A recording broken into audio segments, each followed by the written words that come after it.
کہ بازار میں عام طور پر جو تلی ہوئی مچھلیاں آج کل ملتی، بازار میں تلی ہوئی مچھلیاں، کیا ان کو کھایا جا سکتا ہے؟ عام طور پر مسلمانوں کے جو بازار میں ملتی ہیں، یا کسی ریسٹورنٹ میں ہم گئے، وہاں مچھلی آ گئی ہمارے سامنے، ہم نے آرڈر کیا کہ یہ لے آؤ، وہ مچھلی آ گئی، تو کیا اس کو کھانے کی اجازت ہے؟ تو اس کا جواب یہ کہ دیکھیے، آپ کو یہ یقین ہونا چاہیے کہ یہ مچھلی چھلکوں والی۔ اگر یہ یقین آپ کو نہیں ہے تو آپ اس مچھلی کو نہیں کھا سکتی۔ آپ کسی شادی کی تقریب میں جائیں اور وہاں پر عام مسلمانوں کی مثلا ظاہر ہے سب کے ساتھ رہ رہے ہیں، تو ان کے ہاں تو بغیر چھلکے کی مچھلی کھانے کی اجازت ہے، لیکن ہماری فقہ میں نہیں ہے۔ تو یہ یقین ہونا چاہیے کہ یہ مچھلی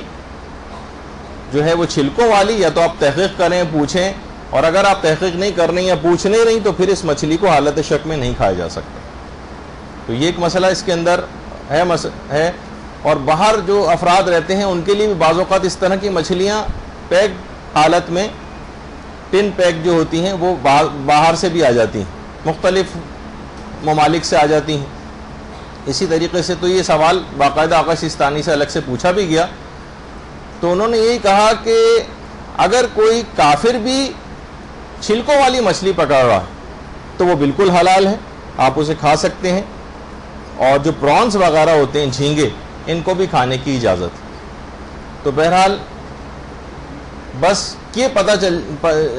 یقین ہونا چاہیے کہ یہ چھلکوں والی ہے، یہ صحیح پتہ ہونا چاہیے، اور اس کو پانی سے زندہ حالت میں نکالا گیا، یعنی مری ہوئی مچھلی پانی سے نہ نکالی گئی۔ لیکن باہر ممالک کے قوانین اتنے زیادہ سخت ہوتے ہیں